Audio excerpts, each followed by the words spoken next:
Namaste. I am a Socialist Starseed. Welcome to my YouTube channel, and in this corner of the internet, we will be exploring spiritual ascension in a way that is revolutionary in order to manifest and co-create the birth of unconditional love, aka socialism, into this world. You're probably thinking, what the hell does spirituality and politics have to do with one another?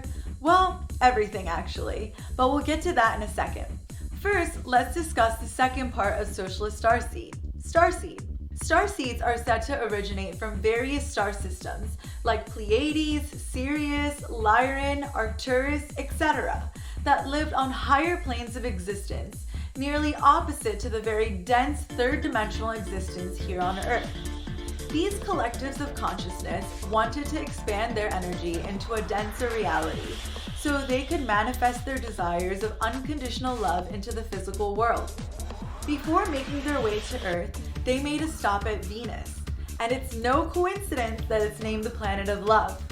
In fact, as you journey through your spiritual ascension, you will come to realize that there are no such things as coincidences, and we are all connected in more ways than we can comprehend.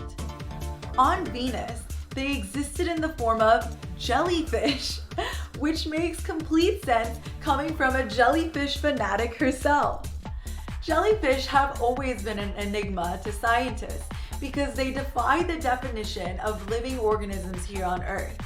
First off, they don't have eyes, ears, heart, or blood, yet they are sentient creatures. Not only are they sentient beings, but when they undergo extreme stress, such as lack of food, they revert to their polyp form to conserve energy, making them one of the only creatures on this planet to be technically immortal, unless they're killed by an external force. When these starseeds first came to Earth, they existed in places called Atlantis and Kumari Kingdom, which Europeans call Lemuria, but our soul collective asked me to convey to others that they prefer the geography to be referred to as its original name, especially after being aggressively gaslit by Europeans about the validity of this region. In Kumari Kingdom, they spoke Tamil, another synchronicity that played a key part in my awakening as I grew up speaking Tamil. In Kumari Kingdom, the inhabitants believe that all of us are mirrors to one another. So when we hurt others, we are essentially hurting ourselves.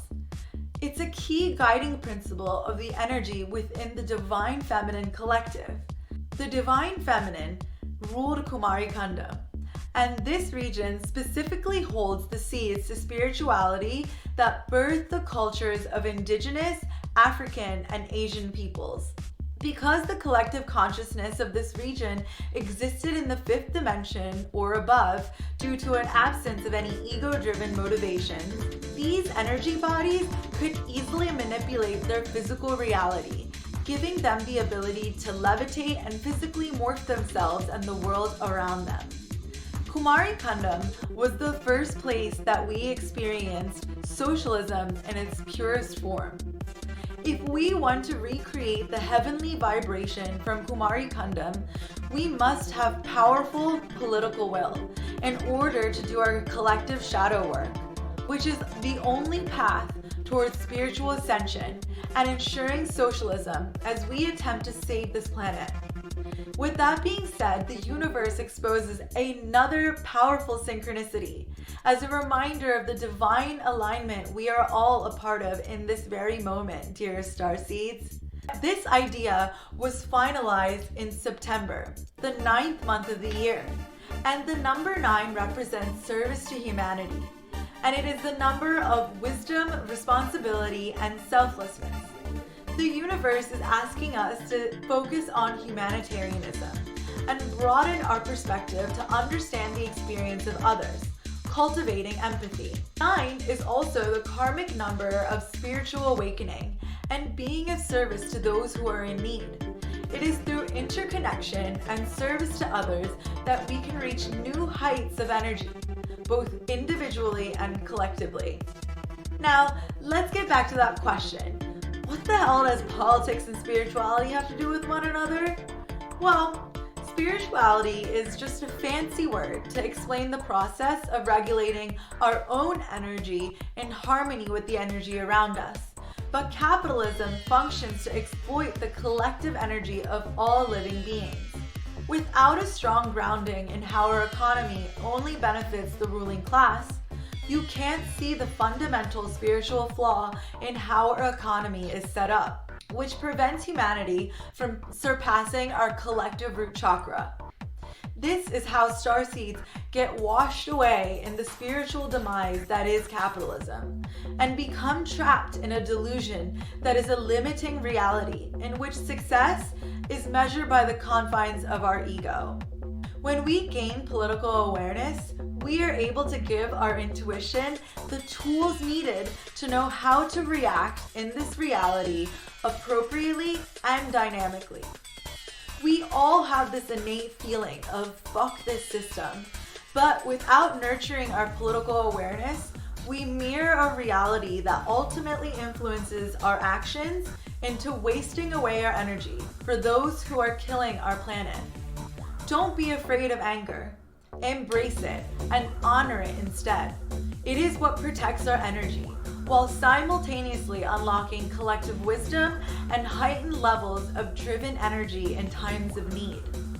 Anger and frustration have the seeds for creating solidarity with others on the path towards saving this planet. When we allow our anger and frustration to function as an internal compass, we experience cycles of ego deaths, and through that, our intuition is strengthened and more seamlessly integrated with our reality. Use your anger to transmute it into creative pursuits that help those around you awaken to the spiritual revolution that needs to take place before we can dismantle capitalism once and for all. What does the process of spirituality look like? Spirituality is the process of transmuting anger and fears within the ego into unconditional love through our reconnection with the collective consciousness. The collective consciousness echoes the murmurs of light and healing needed to overcome each level of ego death as we become more seamless with the source of love. As we tackle each one of our fears with the knowing that we are being energetically supported by the universe at this time, you will reach a new sense of awakening and embody your role as a starseed, reincarnated on Earth to protect the sanctity of life. As we reach new limits of awakening, it becomes crucial for us to integrate the communities we are a part of so we do not reach such an extreme point of isolation that we become disheartened or demoralized. Our purpose as starseeds is to raise the vibration of the collective consciousness to the next level, and we can't do that without each other. So in summary, anger seeks to rectify reciprocity in the communion of unconditional love, which makes it an integral part of spirituality that is often bypassed by communities that are least affected by the economic suffering of capitalism. And that's why I wanted to specifically create this channel, because I saw a lot of spiritual bypassing that didn't address a lot of the political and economic issues that we are facing today that do affect our spiritual well-being. We are urgently being asked to bridge these gaps in our society so we can save the planet and the sanctity of life. It all begins with embracing our anger, because at the end of the day, our anger about the state of the world is simply what it means to have unconditional love for our divine Earth. We will protect Mother Nature by any means necessary. Also, I'll be pulling an oracle card at the end of each episode so we can receive guidance and wisdom from the collective consciousness to support us on our path towards socialism and codifying unconditional love. So I will be pulling an oracle card from this deck. It's the Sacred Sea Oracle deck.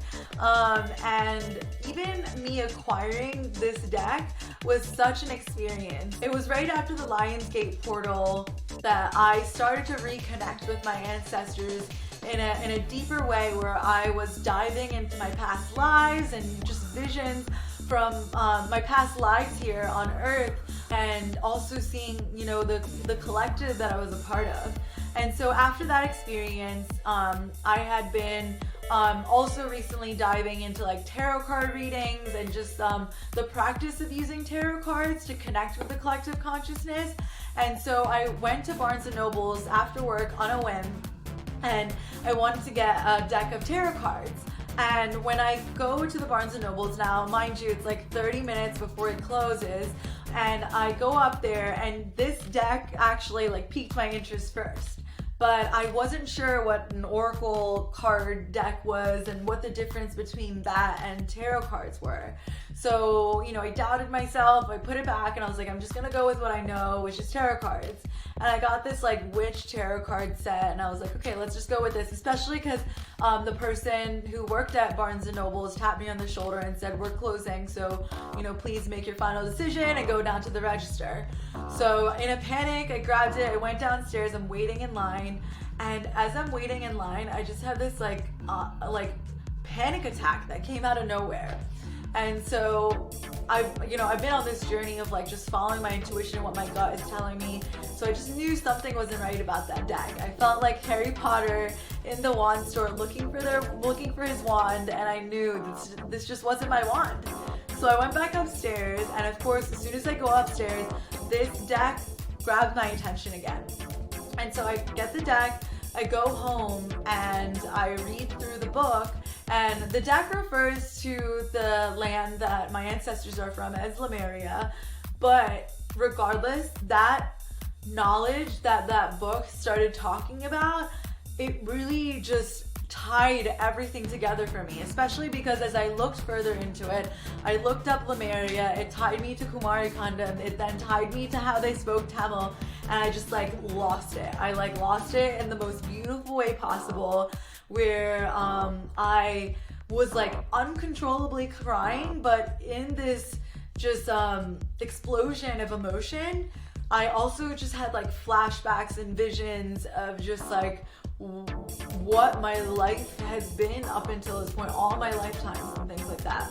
So, you know, I ended up taking the time to integrate my energy into the card. So I did a whole spiritual ritual with it, or puja.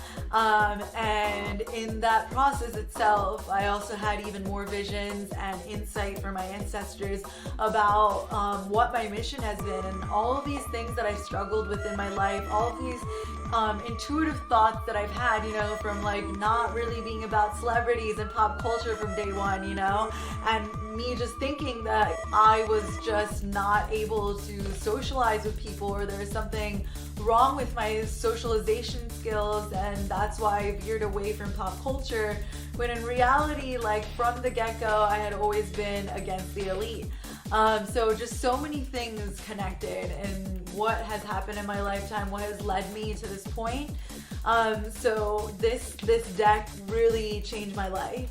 So I'm gonna pull an oracle card from this deck, and I'm gonna be asking Spirit, the divine, my ancestors to give us some wisdom and guidance for the collective that is watching this, to provide some guidance on how we can use our energy in this very moment. So this is the deck. It's so, before I shuffle it, I just want to go over like what it looks like. It's so beautifully created. All of the pictures are so beautifully painted.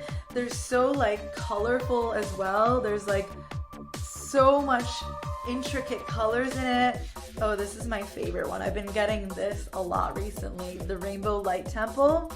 So as you go through your spiritual ascension, I kid you not, like all of those like rainbow light effects that you get when you take psychedelics start to just happen in your daily existence, because again, like psychedelics are something that help open up our spiritual pathways in our brain, and it feels like something otherworldly because capitalism and the way that we have been programmed in this social structure, we have lost sight of that. So that's why it feels so magical. But you know, this is it's a rightful path for us to take as humans. This is our path towards evolution. This is what we're meant to do. We're not meant to stay in this ego-based reality where we're meant to move past it, and it's because we have been passed through this stage. This is basically humanity being stuck in a childlike state, and not just in the bliss and naiveness, but also in the way that we think of the world in a very self-centered way, and we forget that there's other people in the world too, and how we are just innately all connected to everything in this world, because we are energy. Everything that created this world is energy. Everything that exists in this world has energy, and that's just the guiding principle of everything in this universe. It's energy, and how we are all connected through that energetic force. Okay, so here's divine sea oracle, here's ancestors, here's spirit guides. Thank you for overseeing this act of divination. Please give the collective here a piece of advice, guidance, wisdom that can be used during this time. I know that we are closing off. Okay, the universe spoke. So this is what fell out face up, and I take those all as signs from the universe. Again, nothing is a coincidence. Everything happens for a reason. So we got the visionary sea queen, potent projections. So let's take a look in the book and see what it says. Number 22.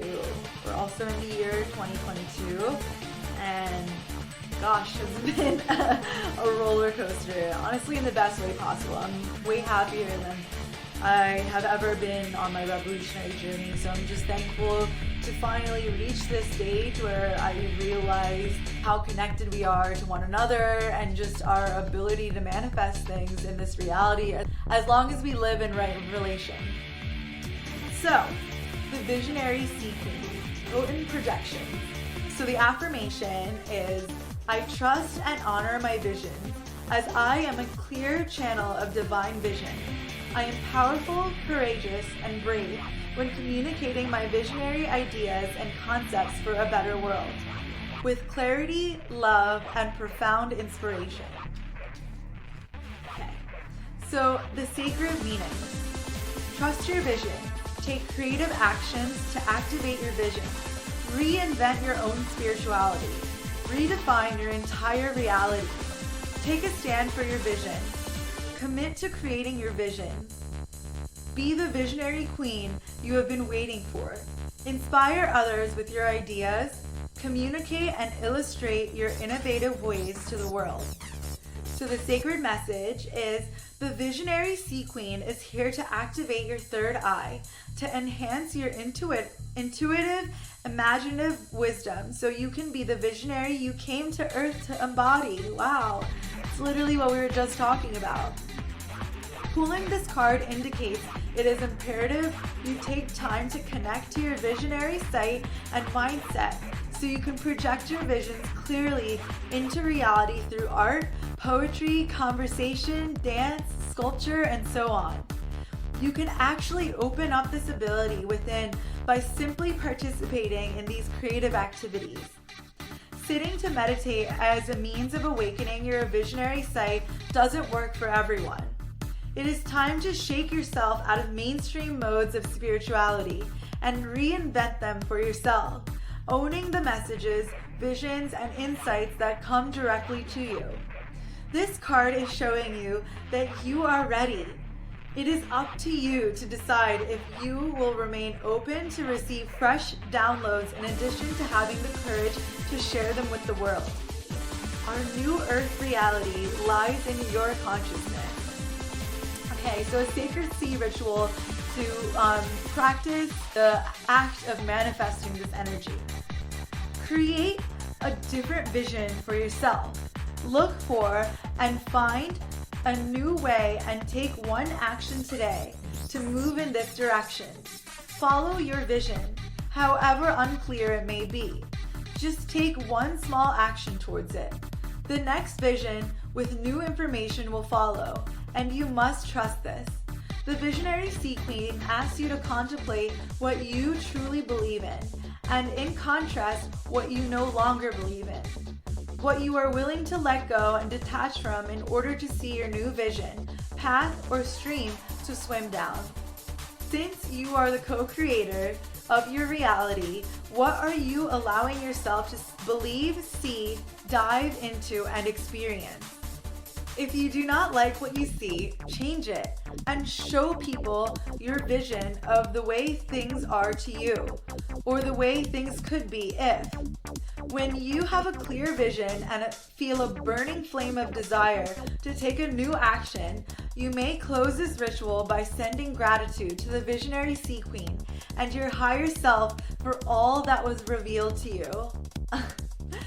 Wow, thank you so much for that insight, dear Divine Sea Oracle. Like I said, there's no such things as coincidences. The universe will interact with you as much as you want to interact with the universe. And on that note, I want to thank you all for watching this video. I will be posting every 2 weeks. I'm so excited to explore all of these topics with you, and I want this channel to be as interactive as possible. So please comment below with what piques your interest, what you'd like to learn more about, and I'll be sure to prioritize that out of all the different things that I also want to bring onto this channel. I am so excited to build this community, to create a safe space in these turbulent times where we can feel grounded and we have each other as support, and we can continuously be reminded that we are being energetically supported in ways that humanity hasn't really experienced before. Mother Nature, the collective consciousness, is always seeking to save the sanctity of life, and those who are willing to protect and fight for it will see that their karma will come back to them in a positive manner tenfold, even more than that. I am so excited to be able to help you all have the tools as well as we take this journey towards making sure that unconditional love is the only way that we live on this planet.